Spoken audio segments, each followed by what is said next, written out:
jangan sungkan, gitu ya. Nanti malah takutnya kebawa mimpi. Iya ya kan, kasihan kalau udah ketemu di mimpi kagak ketemu lagi di dunia nyata. Mimpi gitu ya. Oke, baik. Sebelum saya masuk ke materi saya, nah ini para calon guru ya. Sebenarnya tadi Bu Eva sempat menyinggung bahwasanya guru itu butuh public speaking. Tapi menurut teman-teman sekalian, profesi apa lagi tuh yang sebetulnya membutuhkan skill ini? Marketing. Apa? Pemerintah bidang apa dulu? Politik. Nah, itu lebih detail gitu ya. Pemerintah bidang apa dulu nih? Apa?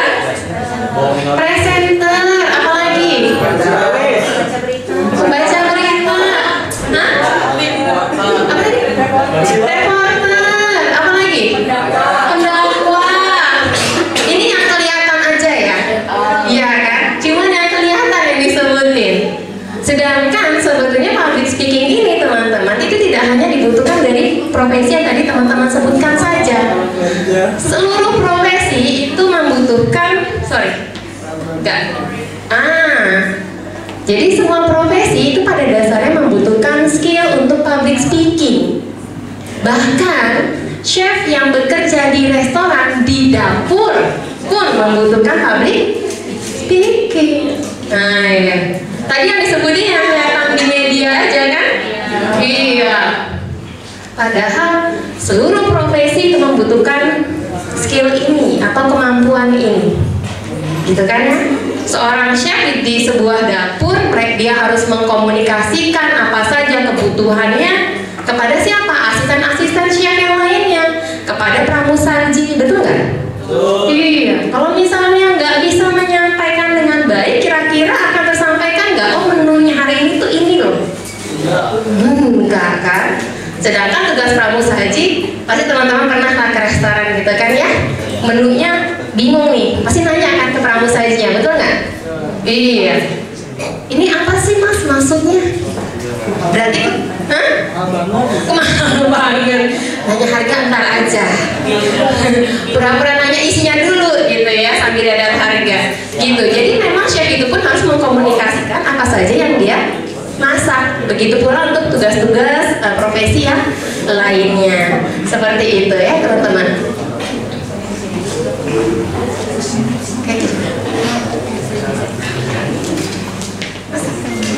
Oh iya, terima kasih ya kakak. Oke, namun untuk seluruh komunikasi ini, ide atau gagasan itu baru bisa tersampaikan dengan baik kalau misalnya pola atau skill kemampuan berbicara kita juga meyakinkan, gitu kan ya? Kalau misalnya tidak meyakinkan, gimana orang mau ngerti, gimana orang bisa percaya? Oh, masa sih? Kayaknya hijau-hijau tadi bukan paprika deh, gitu ya. Jadi memang harus kemampuan berbicara kita itu ditingkatkan agar ide atau gagasan yang kita sampaikan itu bisa meyakinkan orang lain. Seperti itu. Oke, nah ini kenapa sih pandai berbicara itu penting untuk kita miliki? Yang pertama sudah pasti tadi untuk menyampaikan ide dan gagasan, gitu ya. Kemudian juga untuk memotivasi. Nah, kita kedatangan motivator nih kan, nanti akan dikasih seluruh ilmunya dari beliau, gitu ya. Bagaimana cara memotivasi agar teman-teman itu merasa mampu, gitu. Agar teman-teman itu yakin bahwasanya kemampuan teman-teman itu ada, cuman masih terpendam, gitu ya. Itu untuk memotivasi. Kemudian juga, nah para calon guru artinya adalah untuk mendidik. Tadi kata Bu Eva, gimana cara menyampaikan agar siswa itu 2 jam, 3 jam juga nggak berasa belajarnya. Benar nggak? Iya, nah makanya kemampuan public speaking ini perlu dilatih. Teman-teman tenang aja, saya kemampuan ini juga nggak didapat dalam semalam, gitu ya. Nggak ada jin juga kayak Aladin digosok-gosok berikan aku kemampuan berbicara, enggak, gitu ya. Jadi memang membutuhkan latihan juga, pengalaman juga perlu, gitu ya.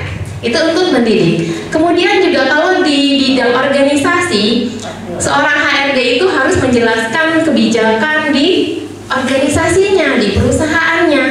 Selain untuk membangun budaya kerja yang nyaman. Teman-teman juga kan nanti bekerja sebagai guru pun kan di lembaga ya, dimana kan harus berkolaborasi dengan rekan sesama guru, benar nggak sih? Iya, bisa jadi. Nah tadi saya sama Kak Fadlur sempat tektokan nih, karena kita kan menjadi narasumber untuk hari ini. Jadi gimana nih biar enak gitu ya, biar nggak tumpang tindih, gimana biar semua ilmu kita itu tersampaikan ke teman-teman. Nah itu, jadi kemampuan public speaking ini tidak hanya pada saat menyampaikan informasi atau materi aja, tapi membangun sebuah budaya di organisasi, di sebuah lingkungan kerja pun penting, gitu ya. Ada yang mau ditanyakan nggak nih? Langsung aja, nggak usah takut, nggak usah ragu, ntar kebawa mimpi. Kasihan saya. Gitu ya. Ada yang mau ditanyakan? Cukup paham ya sejauh ini ya? Cukup paham. Ya, itulah ilmu-ilmunya gitu ya. Kemudian, nah, keberhasilan untuk memotivasi dan mengajak orang lain untuk melakukan sesuatu itu hanya bisa terjadi kalau misalnya kita tampil percaya diri saat menyampaikannya. Gimana kalau nggak percaya diri tapi bisa menyakitkan orang lain, gitu kan? Gimana untuk membuat orang lain itu percaya dengan apa yang kita sampaikan? Ternyata teman-teman, penampilan itu penting untuk membangun kepercayaan diri. Fondasi utama pertama kali adalah penampilan kita. Gitu. Ya, makanya kalau misalnya mau ngajar nih, nah, saya mungkin biasanya kalau di rumah ya pakai dasteran, gitu ya. Ketika ya Bu ya, kalau ngajar harus make up cantik biar enak dilihat orang, gitu kan? Iya. Apakah saya cukup enak dilihat hari ini?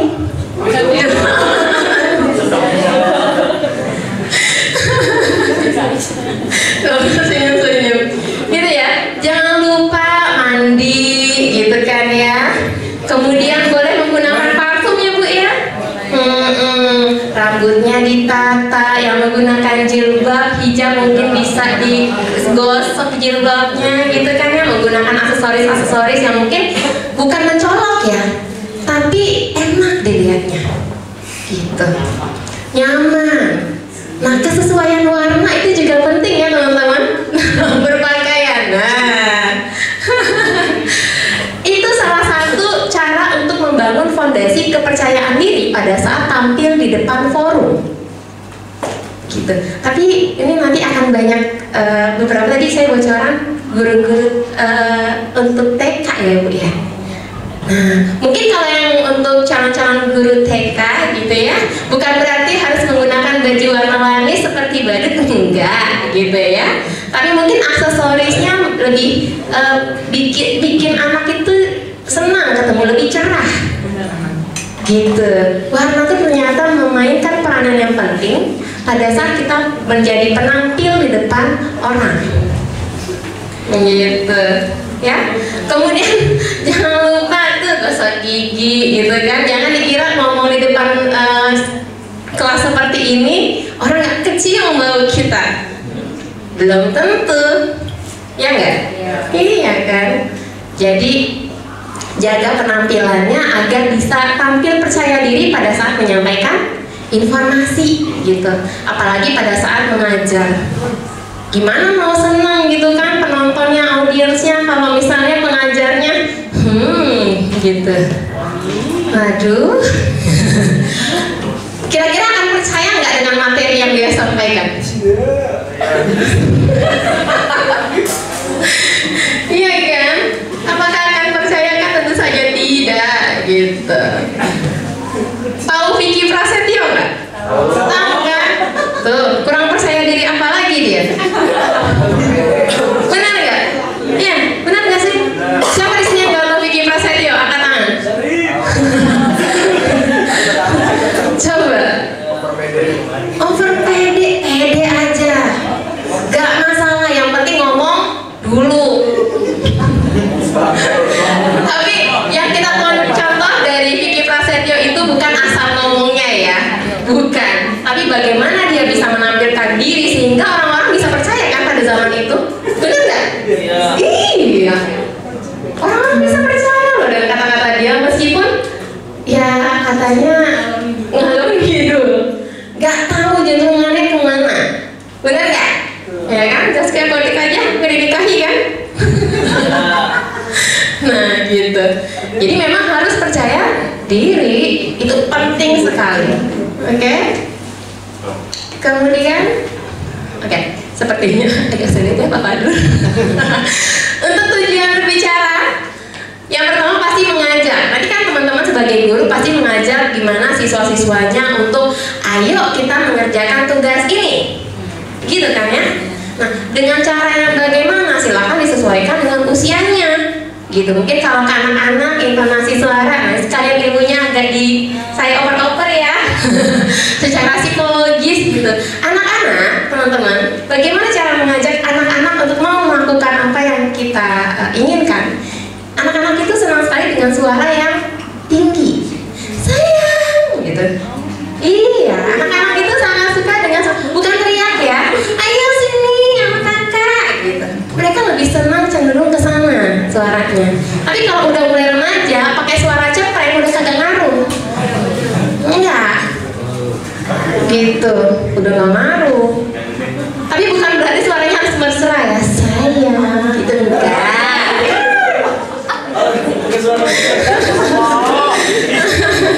Mungkin kalau ke remaja cara mengajarnya lebih ke tekniknya seperti itu. Anggap saja, makanya perlu pendekatan ya.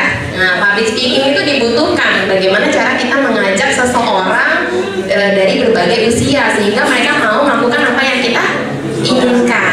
Pasti saya yakin di sini teman-teman sudah tahu lah caranya, terutama untuk yang ekstra gitu ya, guru-guru TK nih, karena tenaganya akan lebih banyak dipakai untuk guru-guru TK.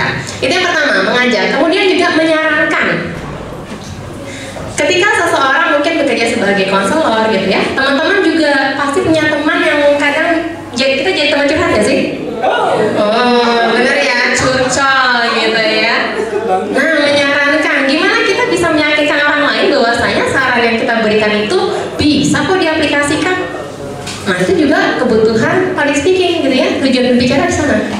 Kemudian juga meminta, ketika kita mengharapkan bantuan dari orang lain gitu ya. Kemudian juga memberi, ketika kita memberikan sesuatu pada orang lain bahwasanya kita tulus, ikhlas. Nah, itu kan juga butuh ya. Karena kadang-kadang orang ketika kita kasih, mau lu apa nih? Nah, ngapain lo? Gitu ya? Nah, piro gitu ya. Padahal kita ikhlas, tulus, ya kan, redo. Benar nggak? Nah, makanya itu butuh. Kemudian juga untuk meyakinkan dan menjual. Ini biasanya satu paket. Kalau lagi ke mall nih main-main suka ada yang nawarin kartu kredit nggak? KPR Bapak Ibu silahkan gitu kan. Cicilan ini murah nih, gitu, diskon nih. Ah, ibu-ibu nih biasanya nih. Ibu murah loh Bu udangnya Bu, gitu ya. Nah, itu mereka membutuhkan teknik public speaking. Karena kan tingkat penjualannya harus naik revenue-nya. Kalau mereka nggak bisa menarik pelanggan, bagaimana? Gitu ya. Jadi kenapa untuk tujuan berbicara ini adalah 6 hal ini. Gitu semuanya. Boleh Kak, di next Kak. Terima kasih. Nah, jadi cara untuk menjadi manusia yang di atas rata-rata itu dengan cara apa? Yang meningkatkan kualitas cara bicara kita di depan umum.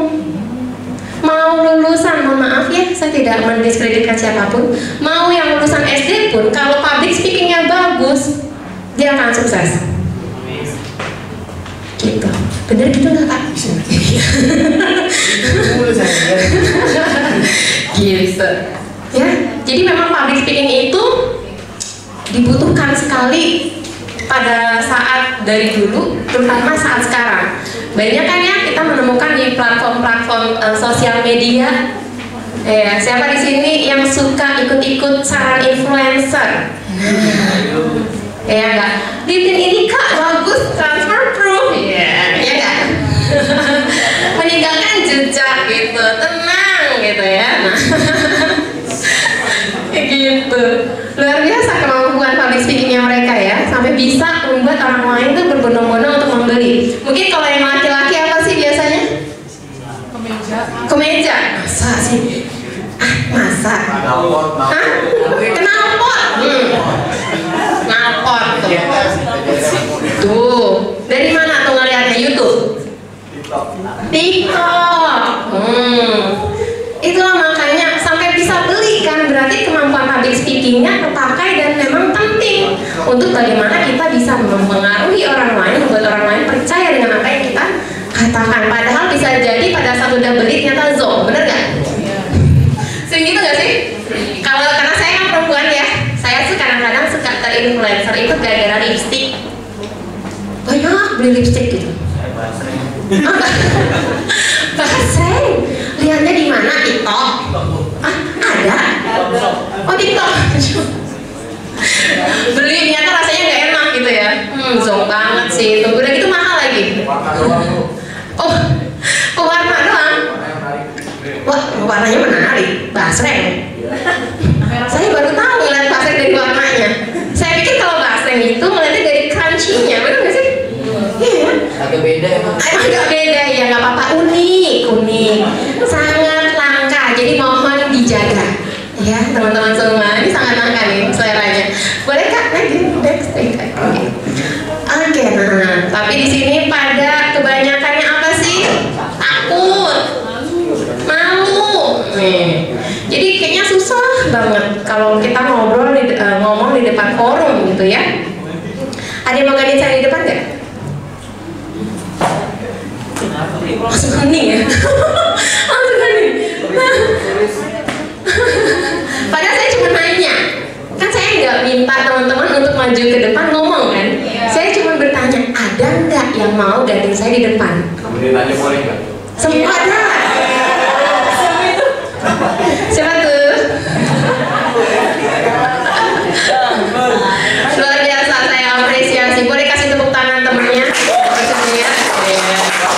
Karena memang willingness ini atau spontanitas ini itu jarang memang bisa ditemui. Ketika saya bilang, ada nggak yang mau gantiin saya ngomong di depan? Pasti semua langsung hening biasanya.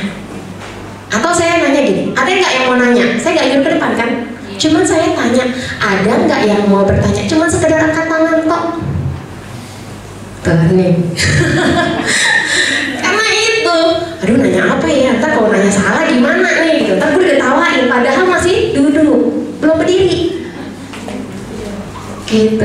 Jadi kalau ngomongin public speaking itu pada dasarnya bukan hanya berbicara di depan forum. Ketika teman-teman itu pun di bangku masing-masing dan bertanya, itu juga salah satu bentuk public speaking. Benar nggak? Iya. Bagaimana mengelola menyusun kata-kata sampai pada akhirnya kita menyampaikan informasi yang kita ingin tanyakan, gitu. Tapi itu aja masih takut. Jadi latihan lagi nih ya. Ayo kak. Nah ini tanda-tanda grogi.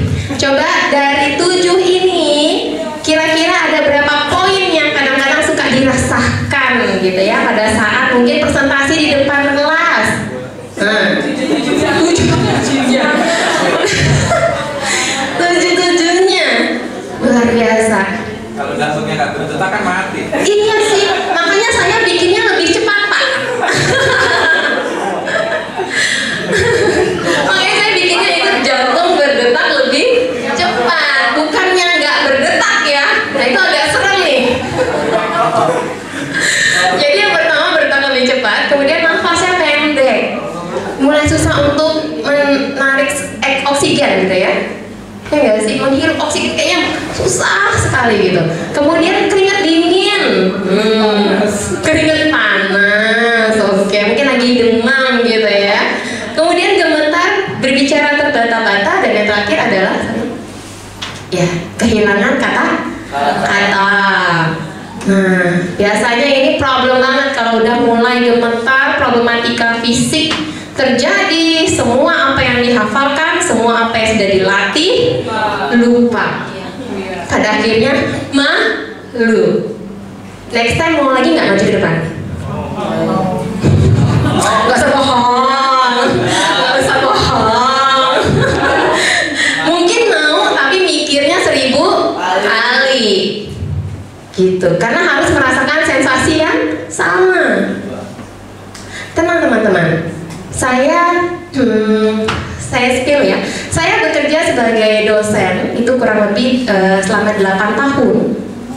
Jadi dari tahun 2015 itu saya sebagai dosen sampai saat ini masih alhamdulillah gitu ya. Dan terkadang juga masih membawakan materi untuk pelatihan, training, webinar, seminar dan sebagainya. Tapi ketika harus berbicara di depan umum masih juga gemetar. Jadi you are not alone. Masih kok gemetarnya. Tadi masih spill gitu ya. Biar kita ada kesamaan gitu. Jadi teman-teman jangan anggap wah kayak gue masih amatir nih gitu ya. Makanya nih begini, padahal enggak, saya pun masih merasakan hal yang sama. Cuman bedanya adalah saya sudah lebih bisa untuk lebih cepat meregulasi kecemasan tersebut. Gitu. Tadi meregulasinya pada saat sesi apa? Sesi doa, saya tanya Allah lancar gitu. Alhamdulillah gemetarnya hilang. Gitu ya. Jadi ya sebetulnya fenomena terkait dengan fisik yang kita alami gitu ya, kondisi fisik yang kita alami selama kita mau jadi penampil, ya semua orang pasti merasakan gitu ya. Mungkin cuma waktunya aja yang berbeda. Ada yang butuh waktu lama untuk bisa meregulasinya atau biar bisa tenang gitu ya bahasa awamnya. Ada yang memang butuhnya lebih lama. Saya sih biasanya kalau lagi duduk itu masih gemetar, tapi kalau udah berdiri entah kenapa pasti pengen main gitu. Jadi banyak yang pengen diomongin. Nah itu pengalaman lah ya. Boleh Kak? Nah, langkah-langkah untuk mengurangi grogi itu apa aja sih? Yang pertama, udah pasti harus latihan di rumah lewat kaca, betul. Ngomong dalam kaca, tapi jangan keseringan ya. Nanti ketemunya di ruang konseling saya. Yang mana nih kayaknya ketemu, dia nih kayaknya. Jangan ya. Jadi ngomongnya di kaca, betul. Bagaimana kita sikap berdiri kita, bagaimana ketika kita memainkan body language kita untuk meyakinkan orang lain atas informasi yang kita sampaikan, ya. Kemudian juga datang dan standby tepat waktu. Saya di sini tadi nyampe 1 jam sebelum kegiatan, betul ya Bu? As always. Biar apa? Biar saya paham ruangan saya, biar saya tahu panggungnya saya. Jadi beradaptasi namanya. Kalau orang sudah bisa beradaptasi dengan lingkungannya dengan baik, biasanya rasa grogi, cemas, takut itu udah nggak ada. Benar nggak? Iya. Jadi biasakan beradaptasi dengan seluruh lingkungan, berjalan ke sana kemari, itu adalah salah satu langkah untuk mengurangi grogi.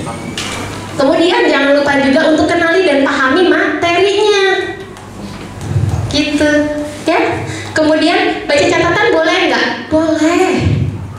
Boleh, karena itu memang membantu kita, gitu ya. Apabila memang kita kehilangan kata-kata, gitu kan, apalagi nih yang mau disampaikan. Nah, baca catatan itu boleh banget. Kemudian latihan.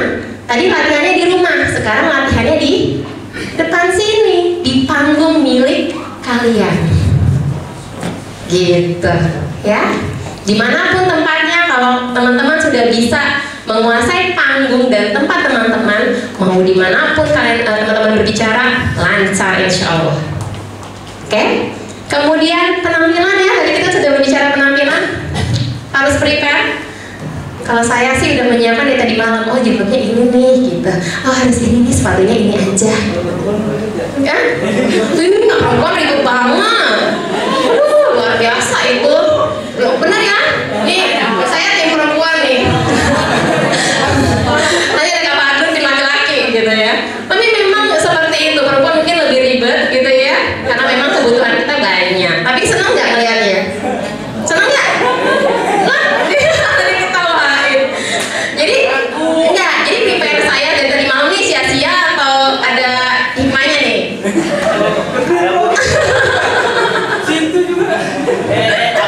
Kan kalau sia-sia jadi sedih kan, orang prepare dari tadi malam gitu ya. Oh harus pakai jilbab ini, oh luarannya ini. Ternyata, jadi mengecewakan kan nih? Nggak mengecewakan, parah. Oke, terus tadi juga yang selanjutnya kenali panggung ya. Tadi kita beradaptasi, kemudian kenali audiensnya. Nah, ini penting sekali. Teman-teman harus mengetahui siapa sih orang-orang yang teman-teman ajak berbicara. Tentu saja harus disesuaikan cara berbicaranya seperti apa, gitu ya.